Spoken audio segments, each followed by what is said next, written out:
The pounding on my front door wasn't just loud, it was violent, like a warning shot in a war I never signed up for.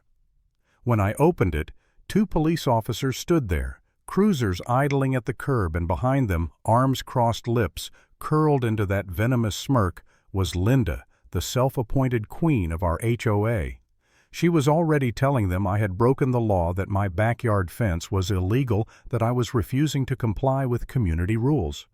And in that moment, staring past the badges and flashing lights to the woman who thought she owned me, I realized I was about to fight for more than a fence. I was about to fight for my home, my family's name, my sanity. My name's Michael Carter. I bought a modest 2-story house in Maplewood Estates, Texas, after working myself half to death in construction management. It wasn't glamorous, but it was supposed to be peace. A neighborhood where my wife could tend the garden, where my son could ride his bike without dodging traffic. The kind of place you imagine when people say American dream. What no one tells you is how quickly that dream can sour when an HOA decides your property is their playground. It started small. I rebuilt the back fence. Not fancy, just cedar panels to replace the warped boards that sagged like tired shoulders. Within a week, I found a letter in my mailbox. Notice of violation. Fence exceeds height restrictions. Immediate removal required. Signed by Linda Johnson, HOA President. At first I laughed. The fence wasn't even an inch taller than city code allowed. And who cares, right? A fence is a fence. But Linda thrived on rules, or more accurately, on bending them into weapons. I crumpled the letter and tossed it in the trash. That was my first mistake. 2 mornings later, I was drinking coffee on the porch when her SUV rolled up. She stepped out in her heels like she was walking onto a stage clipboard tucked under her arm like a sheriff's badge. Mr. Carter, she called, syrupy smile plastered on her face. We need to discuss your non-compliance. Non-compliance, that word alone made my blood pressure spike. I told her calmly the fence met city code. She waved her papers. City code is irrelevant.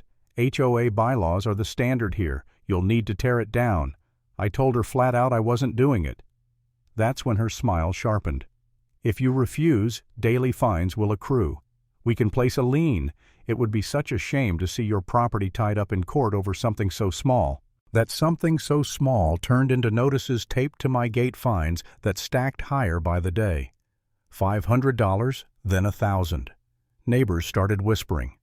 Some looked at me like I was a troublemaker, others avoided me altogether.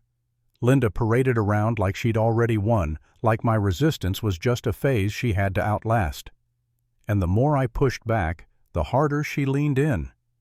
She brought board members to my driveway waving their pastel polo shirts like a jury of gods. She announced in meetings that I was endangering community harmony. Harmony, what a joke. She didn't want harmony. She wanted control. There was a night I sat at my kitchen table, staring at a stack of violation letters, my wife crying softly upstairs, my son asking if we'd have to move. I'll be honest, I broke. I wondered if I was the problem. Maybe I should just rip the damn fence down, swallow the pride, cut the check, make it go away. I'd worked so hard for this house, was I really about to lose it over a line of cedar boards? For a moment I was ready to give up. That's exactly what Linda counted on, that exhaustion, that second guessing. She wanted me too tired to fight. But then an old neighbor, Robert Miller, knocked on my door. Retired attorney, lived 3 houses down. He slid a folder onto my table. Inside was the original Maplewood Estates covenant from the day the HOA was formed. It was missing half the clauses Linda had been quoting. She doctored it, he said quietly. By law, amendments require a community vote. That never happened. She's bluffing. My hands trembled as I flipped through the pages. Robert looked me in the eye. Michael, if you're willing to fight, I'll stand with you.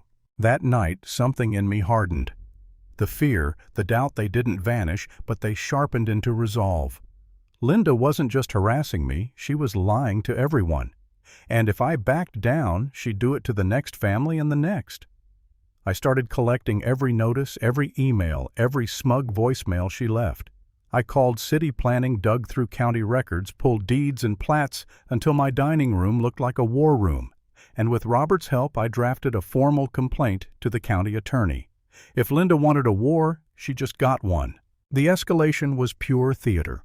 One Saturday I came home to find a gleaming metal sign bolted to my fence, Maplewood Community Pool Rules. Except it wasn't a pool. It was my backyard, my fence, my grass. She had literally branded my property like cattle. Neighbors wandered by confused. So are we allowed in now? We've been paying fees. And there it was, the scam laid bare. Linda wasn't just fining me. She was collecting money from residents for amenities that didn't even exist. My fence was her cash cow. The tipping point came at the next HOA meeting. The room was packed, residents buzzing as Linda strutted to the podium. She unveiled glossy brochures for Maplewood Phase 2, complete with renderings of tennis courts, a clubhouse, and yes, my backyard fence, photoshopped into their plans like it was public property. The audacity almost knocked the air out of me. But when she flashed her smile and started preaching about community investment, I stood. My voice shook, but it carried. That fence you see on your brochure, that's mine. That's private property. And selling it to you as part of this expansion isn't progress. It's fraud. Gasps rippled across the room. Neighbors turned, whispering furiously. Linda stammered, waving her clipboard. These accusations are baseless. We have authority. That's when Robert rose beside me, laying certified deeds and plats across the table for all to see.